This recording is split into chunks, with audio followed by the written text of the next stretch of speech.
Hello there, I'm Victoria. My name is Hera. And we are from the band Surma. This is our third podcast, Surmacast. That is exactly what it is. So since it is the third, by definition, we would have made two Surmacasts before this one. And in the second, about a week ago, I said some absolute nonsense about the band Amorphis, which we both like very much. I said that their latest album is called The Bee. That is in fact not true. I think the first song of the album is called The Bee. Single. The first single, yeah. The album is in fact called Queen of Time. And corrected, out of the way. I'm sorry, Amorphis, if you ever watch this. Such is the disorganization level of rock stars. Or just you. Or just me, yes. The topic we want to talk about today is, it says here, Victoria, topic. I'll introduce it. Illegal downloading is pointless these days since YouTube is free anyway. And bands' YouTube numbers are important statistics for bookers and promoters more and more. So if you want your band booked here and there, they're going to look at your YouTube presence, what kind of numbers you get, and yeah, so those numbers mean something. And that's what we should talk about right now. Yes, not to mention. Well, you have to watch an ad here or there when you're looking at stuff on YouTube, but not to mention Spotify and other services are very, very cheap. Yes, how we got to this topic actually. I know we can't stop this nonsense of downloading the music. It's difficult because every country has illegal sites, streaming sites. Or actually, they are legal. It's just illegal, to put the actual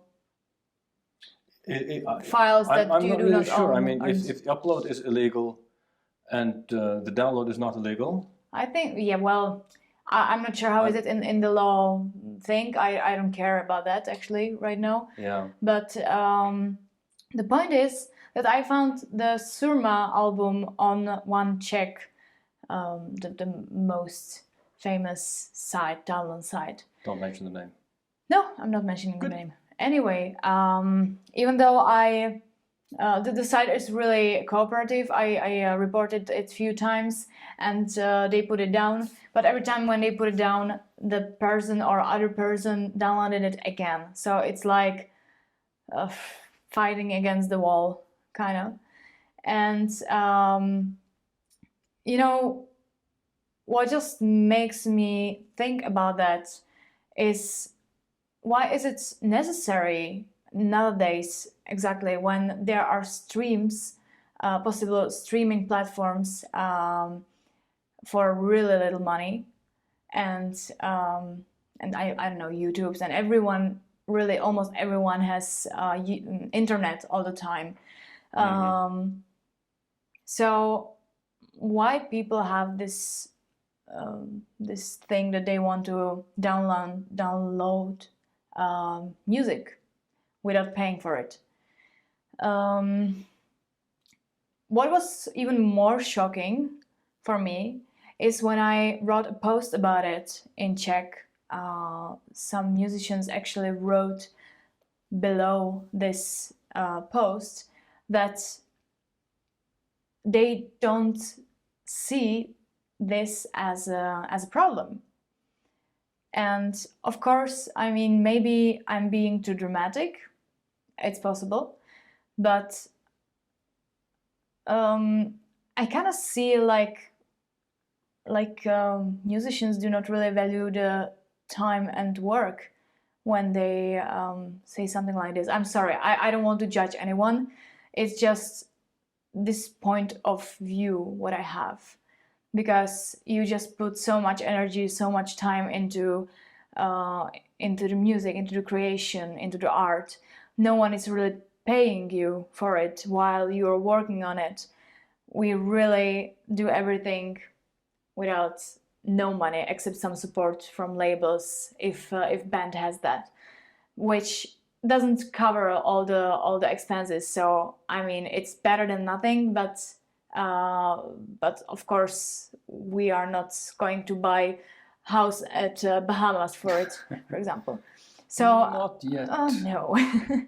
So I'm just really surprised that some musicians find this completely fine, and they think that this is the right way how to find more fans. That when they will have the possibility to download the music, they will listen to the album, and then if they will like it, they become fans and they become support the band.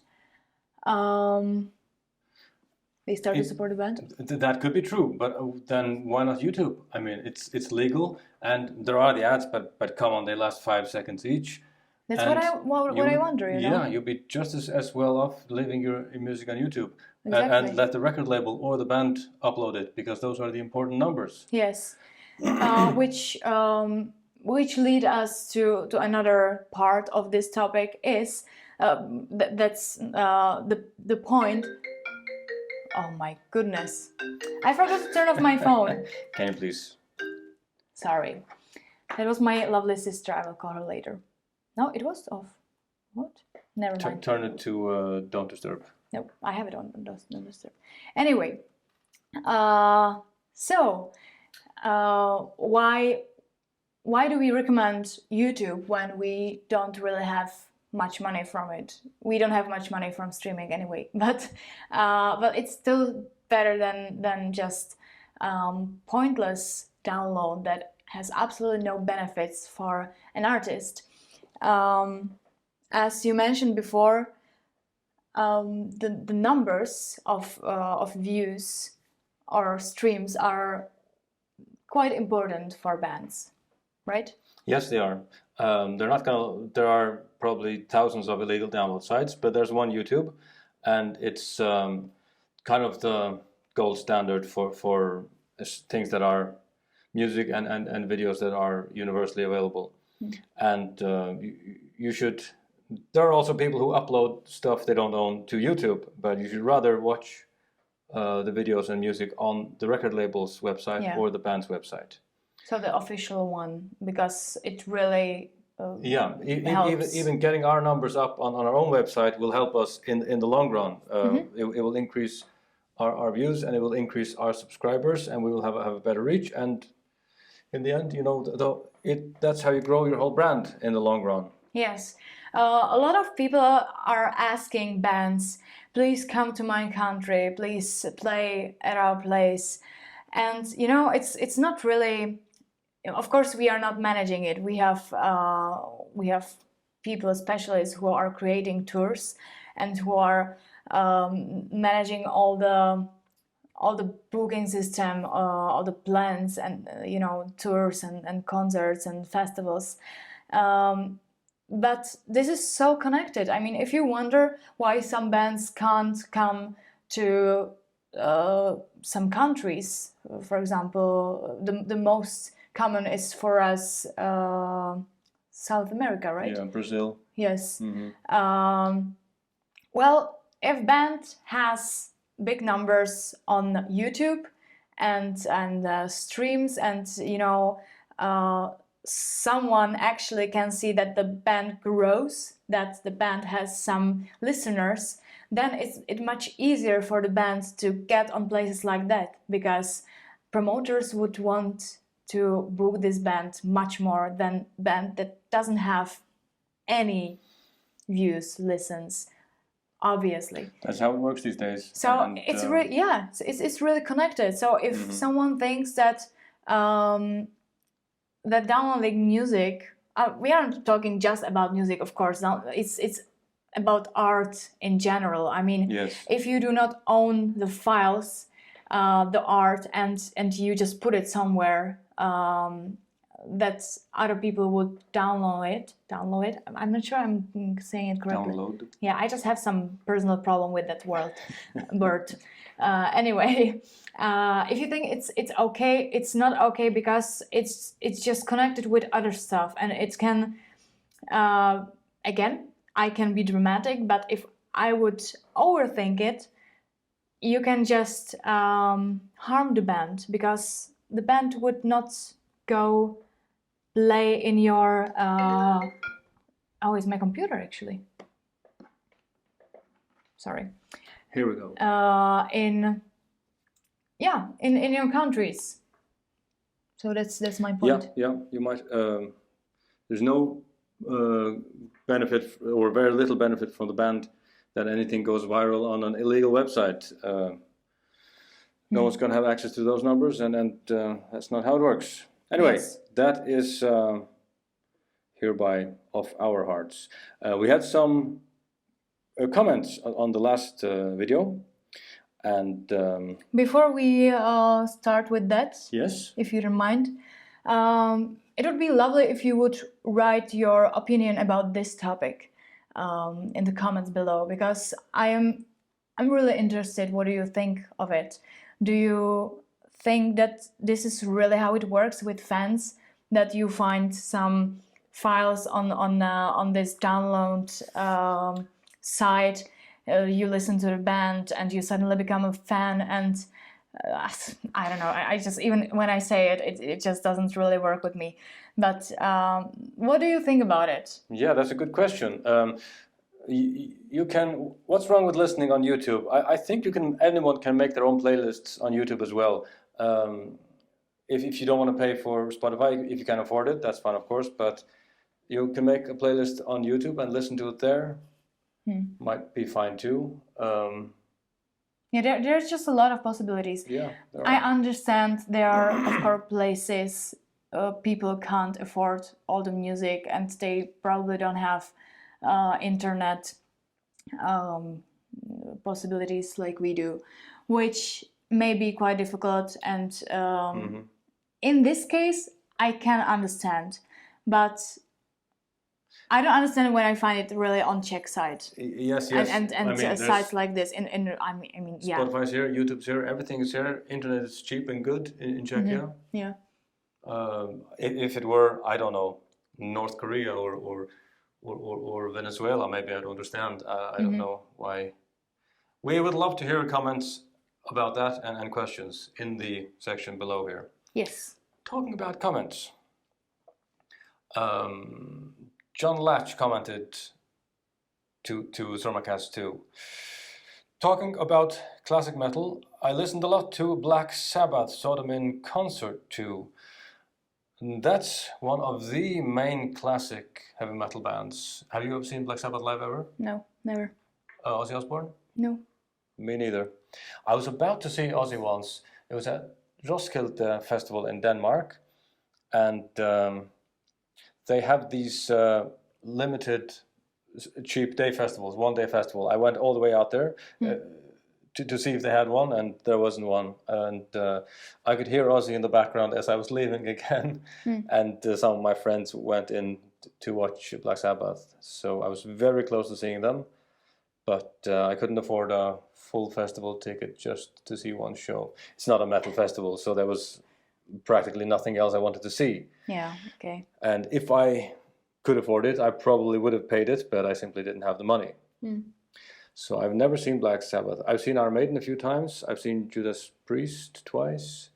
So those Good are for some classics I've seen. I Which actually seen Judas Priest classics once with have you. you seen? Judas Priest, yes, that was. Yeah, it was on. It was in the Netherlands, wasn't it? At the festival. Yeah. Either Belgium or the Netherlands. One of I these. just came ones. back from the US, and we met in the Netherlands or Belgium. Yeah, I don't remember. I'm mixing these two festivals. It was a nice festival. It was a anyway. very good one.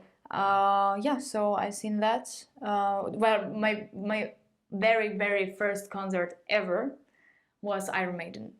My father took me. That's nice. Yeah. That's nice. I was crying like stupid. And well, it's actually I would be crying now. You cry also. very easily. I cry when I see a But you're butterfly. sweet. So Yeah, it was really nice. And actually, it's my favorite story. I will not, I would not describe the whole story, but my father was lying to me about this concert because I knew he had two tickets for Iron Maiden. I was like 13 or something. And I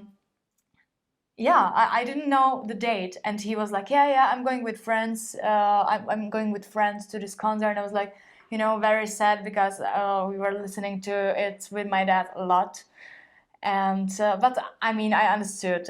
It's very loud music, and I was still very young, and so I was sad, but I was like, yeah, okay, enjoy. I just And my father told me that the concert is next day, and on that day, that was actually the concert, and I didn't know.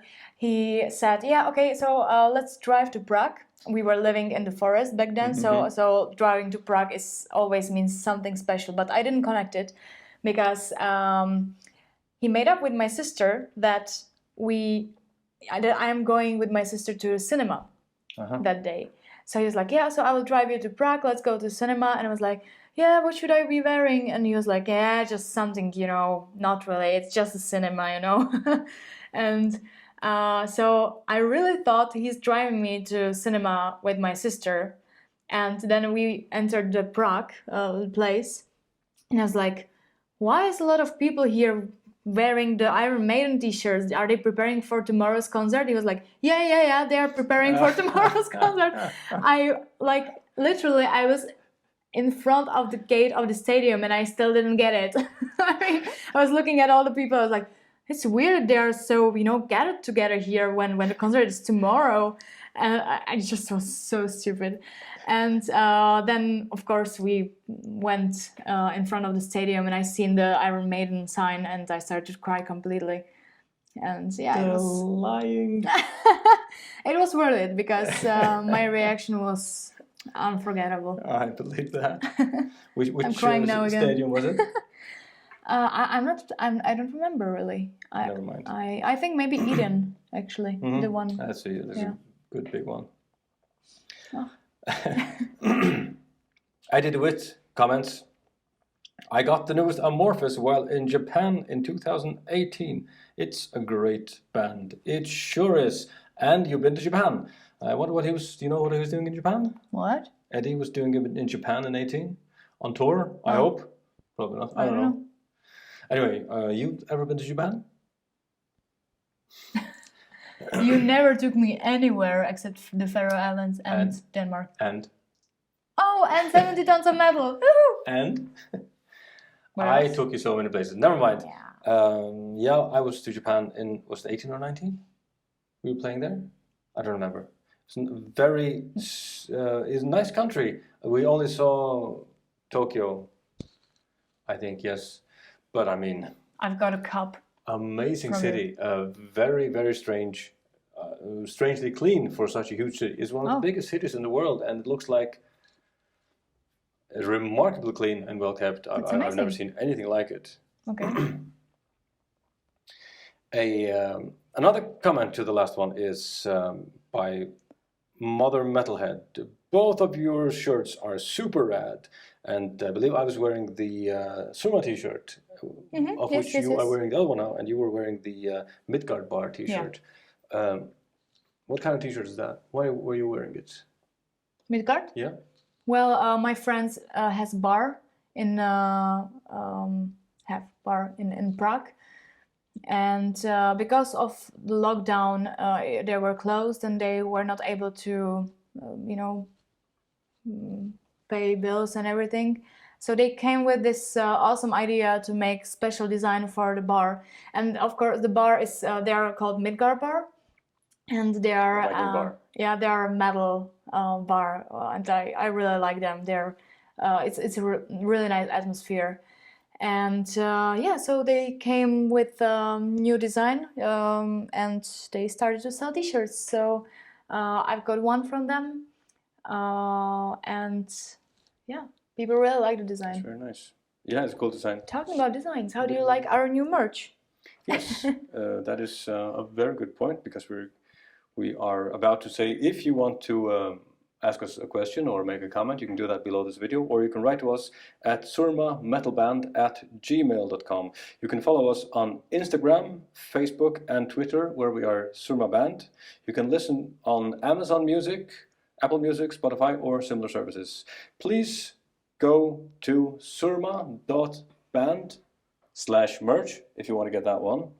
And or other. Other merch, we would appreciate it very much. We have CDs again, don't we? Yes, we sold out our CDs, but now we restock it. Yes, CDs back in stock. Please order if you'd like.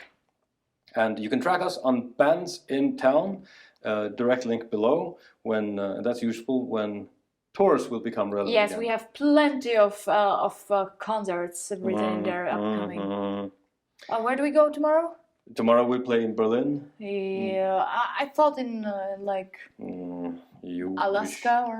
I wish. First we take Manhattan, and then we take Berlin. Please sign up for our newsletter if you visit our website, and as I said, get merch there. And we put out the Surmacast Mondays at 1700 Central European Time. That's 5 p.m. Mondays Central European Time. And this has been Surmacast 3. Who the hell says 1700 Central European Time? People who want to sound cool, like American Army slang. 1700 when you Look at the number, 1700 hours. That's what they say in Hollywood movies. What the hell do I know?